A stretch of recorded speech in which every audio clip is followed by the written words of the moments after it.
Hey guys, welcome to another episode of Setting the Hook TV. I'm your host Dylan Curry. Today's episode is going to be a quick one on fishing line. Question I get all the time from tournament anglers or recreational anglers, even young little kids, is what type of line and what pound test of line do I use? It's a tough question considering I'm a tournament fisher, so tournament fishing from recreational fishing is a lot different.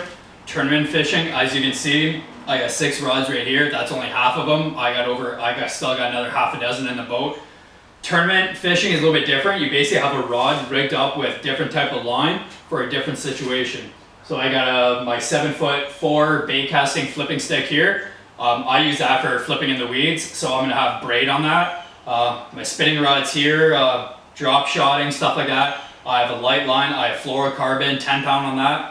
It's really a hard thing to justify what type of line, mono, fluoro, all that stuff, versus what type of pound test you need to do. So today we're just going to do a quick little introduction on the types of line. So there's 3 types of fishing line out there. There is monofilament, okay, Suffix, Berkeley Trilene make a lot of monofilament line. Monofilament is a single strand piece of line.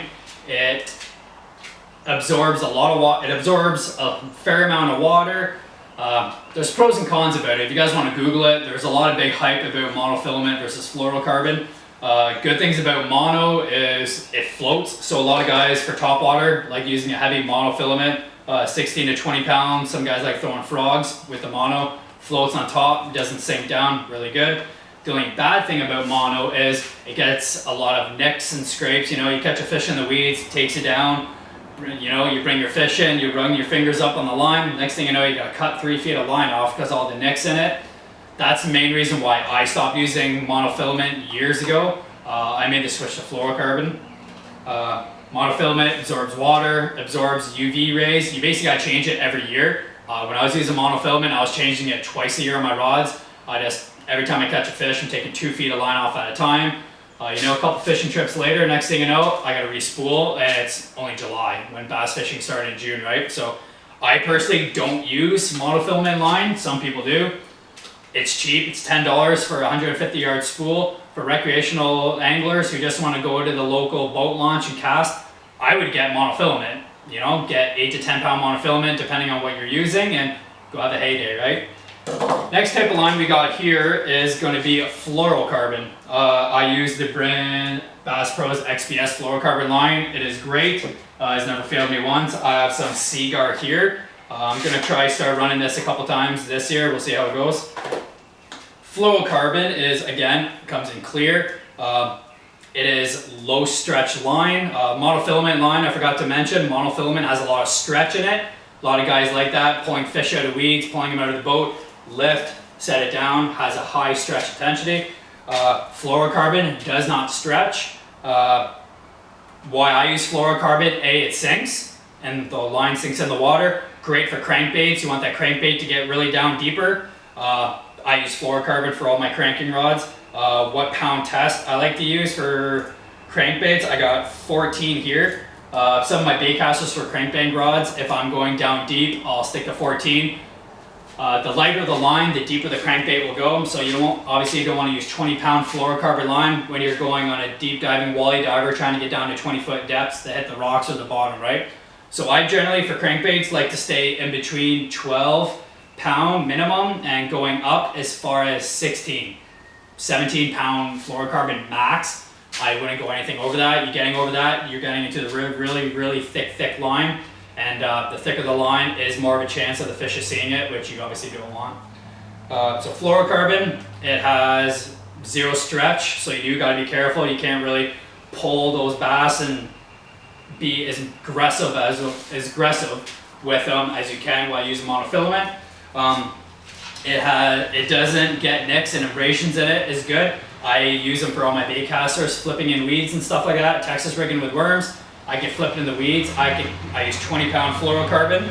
I can confidently flip into weeds, pull a fish out, not have to worry about getting nicks on my line. Yes, after every fish, do I check my line? Absolutely. Every time you catch a fish, you should always check your line for nicks and ticks. If you have a nick in your line, bite it off, retie your knot, get in there. Last thing you want to do, which I've done before, catch a fish, bring it in, release it, forget to check your line, pitch it out there, you hook up to a big bass or a big fish, start fighting it, next thing you know, snap, breaks off, you bring it in, take a look at your line, clean break. You know, so that's the last thing you want. So I use fluorocarbon, highly recommend it, great product. The last line we got is braid. So again, your Power, I use Power Pro. Braid, obviously braided line is multiple strands weaved in together called a braid. Really tough line. They make all sorts of strands. I think they start at 20-pound test, go all the way up to 60, 70. Me, I have 50 here. I use on my 2 bait casting rods, I use 50 and 30. I use braid. A lot of people ask me what kind of line they use for frog fishing. I use braid for frogs. So my 1 bait caster for frogs, again, I use about 50-pound braid for that. The good thing about braid is it's really tough. When you're flipping frogs into the thick lily pads, weeds, when a bass comes up and hits it, first thing it's going to do is take you down. When you set the hook, that fish knows that it's on a line. And a lot of fish, what they do, take you down, spin you from weed, go right through the weeds, side to side, go against logs, wrap you up in trees. Fish know when they're hooked. They've been around for years. They're not done. So you need, when you're ripping frogs, you need a really tough line that can cut through weeds, stuff like that. You get hooked up on something, it's not going to break like fluorocarbon or mono. Texas rigging stuff, I will use, anytime I'm pitching into the weeds, I am using braid. Sometimes I'll use a heavy fluorocarbon 20-pound if I'm flipping on the edge of the weed bed. On the transition period from the weed bed to open water, I'll use fluorocarbon. The only thing with braid is when I'm flipping into weeds, braided line, Power Pro, you can get in different colors. I use green. When you're flipping into weeds, fish will most likely see the lure, and they are less likely to see the line when you're flipping into thick weeds. People that use braid, casting with casting reels into open water, you know, pitching docks, stuff like that. I've seen kids use braided line using jigs, flipping in rivers. The fish will see that line, and you will catch the odd fish. However, big bass, they've been around, you know, those big 4 or 5 pounders. Those bass aren't stupid. You know, they're gonna see that line, they're gonna realize what it is, they're not gonna bite. So the main thing is you're trying to trick the fish. Fluorocarbon mono, clear. You can get monofilament in different colors. Fluorocarbon comes in clear. Braid, I use on frogs, top water. When you rip that frog on top of the lily pads and the thick weeds, the fish are down below looking up. They're gonna see the lure. They're not most likely gonna be focusing on the line. It's gonna be hidden from the weeds and the lily pads. The fish will blow up, grab that frog and lure, take you down deep. So you want a strong line to pull that fish out of there. Again, there's different types of braided line. I only use Power Pro. It's really popular. A lot of guys use it. Great product. Has not failed me. Price-wise, braided line is expensive. I think a spool of, what I have here, 150 yards, a 50-pound test, I believe that is over $20, $25 value. I think it comes at $30 with tax. Fluorocarbon is in the middle. You can get them starting at $15.99 all the way up to $20, $25.99. Your monofilaments, you're going to get into cheaper. I think Berkley Trilene runs $10 for a 150-yard spool. So again, if you want to go on the cheap line, you get what you pay for, right? Like you're going to buy a $10 spool of Berkley Trilene. You get into a big bass, takes you in the weeds. There is a higher chance that you can get your line snapped off, but stuff happens. So again, I'm just going to do a quick little tutorial how I store my line. I believe I touched on a video earlier about how to store your line. Me, when I store my line, I like to use these storage containers. These are made by Plano. You can actually buy them at Bass Pro, Cabela's. I go to Sale in Oshawa, great store. They carry these. A lot of privatized tackle shops don't like to carry these. Not a lot of people like them. Me, I use them. I love them. They are great. They have 6 slots that you can actually store your line in case you haven't noticed. That's where I pulled mine out before. These fit great. When you buy the line in the cardboard, first thing I do, huck it out. I use a piece of tape, hold the line on the spool, and I just put my spools in here like this. And these containers are great. They're only, I believe they're only $7 at sale, $6.99. They're great. Again, you put your spools in like that. You can fit 6. Close it up. I put it right into my tackle bag and my boat. I usually have 2 of these running with spare line always. Put them in my storage container in my boat. Don't gotta worry about it. Whenever I need it, open it up, grab the spool, start spooling my rod, done. So these are really great. I love these. I would highly recommend any one of these if you guys like to carry spare line. Simple one spool. If you want to go fish at a boat launch, you probably don't really need this. A lot of tournament anglers or serious fishermen that like going out in the water for the day, more than a couple hours. Highly recommend these. These are a great product. Another thing I want to touch you guys on for you choosing line for what situation to use is, my last video I recommended this, I'm going to say it again, line conditioning. When you're spooling a rod,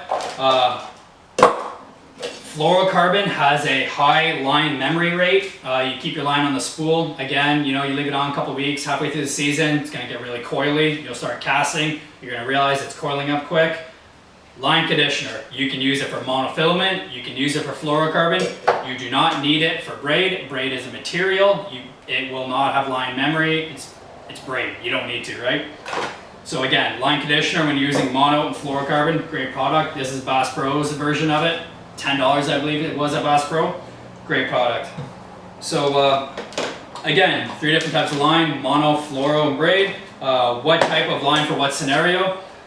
Again, I'm a tournament angler. I have rods rigged with different line. If you're a basic recreational fisherman, just going to a boat launch, walleye just opened here in Ontario a couple weeks in, you're going to be using jigs. A good type of line you can use if you want to choose mono, a good pound mono, 8 to 10 pound for mono. It's strong enough where if you hook into a big bass, go into the weeds.